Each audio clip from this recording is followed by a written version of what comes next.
So we are roughly like 3 hours out of LA. Traffic has just come to a halt for the most part, and we're not quite sure why. We left Merced. We're kind of like somewhere in between. I think we're around like Kings County, perhaps, which is a place that I absolutely hate. The reason for that is that there's a long story behind Kings County. We're currently, what time is it? 9:30, I guess. It's, as you can see, very dark. You know, the night is dark and full of terrors. But the story with Kings County is actually this. I think I was 20, and my buddy Mike was on the interwebs, and he met a girl named Sky. Now, Sky, he didn't have like any pictures of her, but he thought she was really cute. I'm gonna put you in my lap so that I don't like do anything crazy right now. But he thought she was cute, and I was working at the hospital at Methodist in Arcadia at the time, and I had like 4 days off in a row. And Mike didn't like really have employment at the time, so he had a bunch of free time also.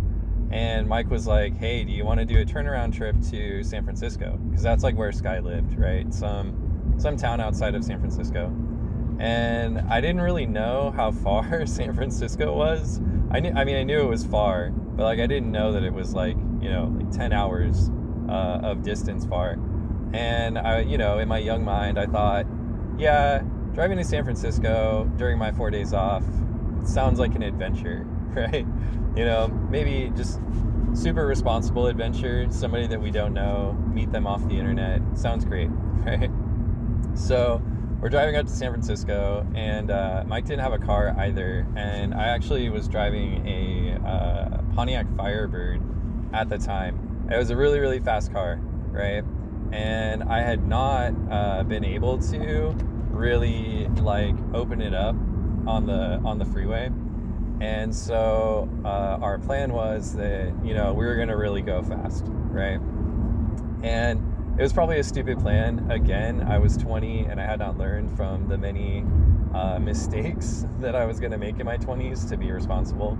On the way there, totally fine. We get there, we meet Sky. She's kind of a weirdo, but totally hospitable. She like let us stay at her parents when her parents were gone. Also a super good idea, but we survived. She didn't kill us. She didn't like do anything horrible to us.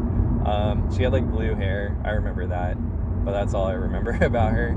And we're driving home, and we're going through Kings County on the way back, and Mike goes, "Hey, like, you should floor it. Let's really see how fast this thing can go." It was a long trip. We were really, really bored, and like we had nothing to do. So I was like, all right, there's no one around us. I guess I'll just floor it. So I do. I put it in. It's in 6th gear, so it has like 6 gears on it, very fast. And we get up to about, I think it was like 120, and we're going, and I was like starting to feel unsafe, even in my stupid, just past teenage brain. I was like, this is not good, right?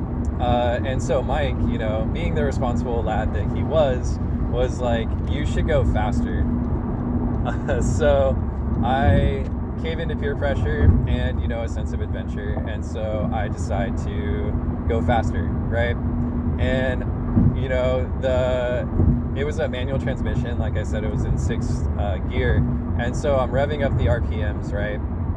And they're approaching they were at like 4,000. And around that time we were going 146, right? And so I guess also around that time Air Radar picks us up at 146, and they send out a cop car. Interesting thing about Kings County is that they have like a jail, and that's pretty much all they have there. It's really like kind of a podunk town. I think they really survive off of like traffic tickets, right? And so they send out this cop car. It doesn't have like lights on top, like not the big ones like we see in normal cop cars. It has these like 2 little blinkers underneath the rear view mirror, and he starts following us, and he's following us for like 3 miles before I really even notice he's there. The only reason I notice is he starts flashing his brights at us, and so I decide like, oh shoot, this guy wants my attention, right? And then I see the little red and blue like squares that are just like flicking on and off, right? And so I pull over, which was scary because I was going really fast and I had to get onto the side of the road. When I pull over, he gets on a megaphone and he shouts at us and he goes, "Throw your keys on top of the car." And so I throw my keys on top of the car. I'm like terrified. I don't know what's gonna happen, right?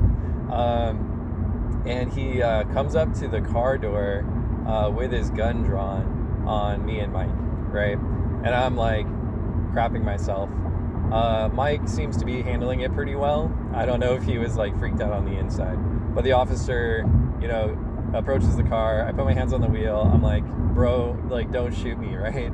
He like puts his gun away, can see that I'm not a hooligan, I guess. And he goes, "You know why I pulled you over?" I was like, "I'm guessing it was for going too fast." And he goes, "Yeah." He goes, "You know how fast you were going?"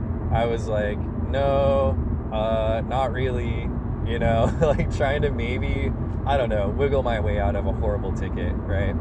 And he goes, "Well, Air Radar picked you up at like 140. And I was like, "Okay, so you pulled me over at what then?" And he goes, "Well, I pulled you up over at well over 100, right?" And so I'm like, "Oh God, I'm going to jail," right? But I think that because we're in the middle of nowhere and I have a passenger, he did not want to arrest me. So he ended up writing us a ticket for 99, which is just under the like misdemeanor mark. And he ends up like, asking us a few questions. He's like, "I was following you for 3 miles. Did you like not see me or what?" And I was like, "Is it possible that I was going so fast that I just could not like hear you, yelling at me and like blaring your horn?" And he's like, "Ha ha, very funny." I was like, oh wait, no, I'm sorry. I was just going fast. I don't know. He's like, "Were you listening to like music or something?" And I was like, "No, I was just listening to my buddy here.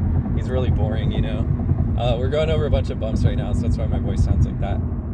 But he goes, "I don't know why I shouldn't just write you a ticket over 100. And I tell him, I'm like, "I'm really responsible. Generally speaking, I have like a job at a hospital, I like save lives, blah, blah, blah." And he was like, "All right, fine, I'm just gonna let you go."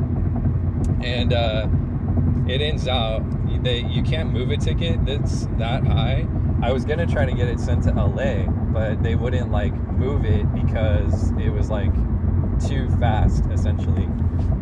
What ends up happening is I have to drive back to Kings County to see a judge and pay the ticket. Ultimately, I go back. My dad actually rides with me, so I was like, I didn't want to stay overnight in Kings County, and it's really super ghetto. But my dad goes with me because I was like still young, and I go in, and it's like me, and then probably like 10 or 11 other people who have to talk to the judge. And I'm sadly the first one, and I've never talked to a judge in my life, right? I'm going to college at the time. I'm in junior college. I think I just declared my English major, and I go to talk to this judge. He goes, "All right, lay it on me. Like, why should I not give you the hardest fine I can?" And I was like, "Well, officer, first of all, I drive a really fast car, and even if I'm going really, really, really fast, the engine does not make any noise at all, more than just like a kind of, dull hum. I didn't know I was going really fast. There was nobody around me for perspective, so I couldn't like tell if I was zooming past people, except for maybe the officer who I was apparently leaving in the dust." And the judge kind of like chuckles a little bit, but not really. And then I was like, also, I'm really responsible, right? Like I've worked in medical for a couple years now. I've like saved people's lives. I'm going to school in college to, get a degree in English so that I can hopefully teach high school, right? And, he asked me, "Well, what's your GPA?" And I was like, "Well, right now it's like a 3.8, right?" And so he was pretty happy with that. He's like, "Oh, that's a good GPA." I was like, "Yeah, like I'm really responsible. Honestly, sir, I would never do anything to endanger anybody, right?" And he goes, "All right, I'm going to give you a ticket for $1,200.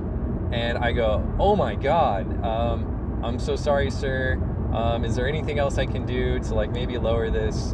And he goes, no, that's the lowest possible. I actually think that your reasoning is really good. I'm just gonna give you 1,200. And I was like, oh, thank you, officer, or thank you, Your Honor. And he's like, the maximum fine is actually 7,500. And I was like, oh God, that's really respectable then. Thank you so much, right? And he's like, I'm also going to suspend your license for a week. And I was like, oh God, dang it. He's like, so do you have someone who can like drive you home? I was like, yeah, I do. And so he goes, okay, try to be safe out there. And I was like, oh, okay, cool. And so the guy who goes up after me is also a kid. He's like also my age, maybe even a little bit younger. He might be like a teenager. And he goes up, and the judge is like, you have a ticket. It's the same one as this other guy. It's like, for speeding in excess of 90 miles per hour, right? And I like hang out for a second because I really want to see what happens to this other dude, right? And so the judge, he's like, so just like before, just lay it on me, right? And the kid's like, well, I was speeding because I was like late for work.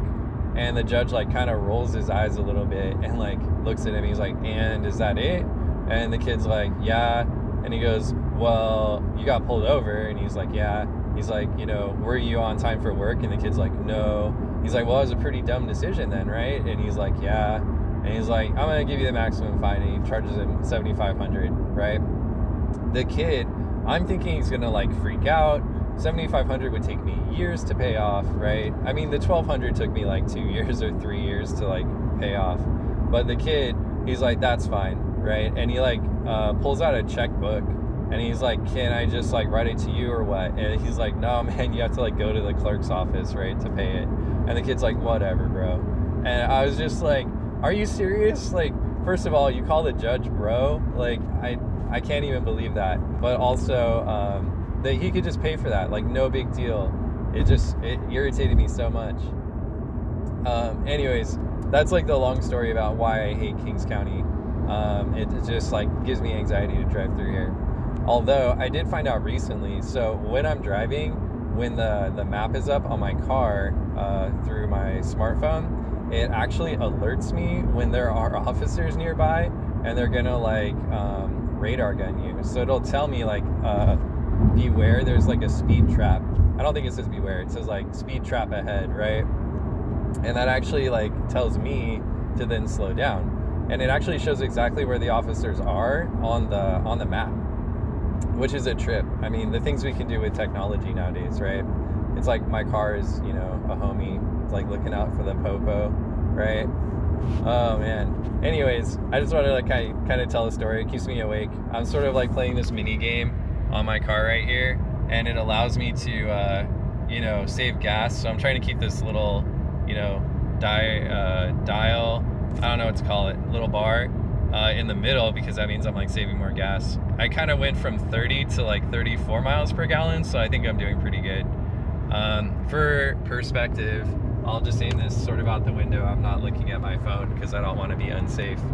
But it's like super duper dark, I am the night.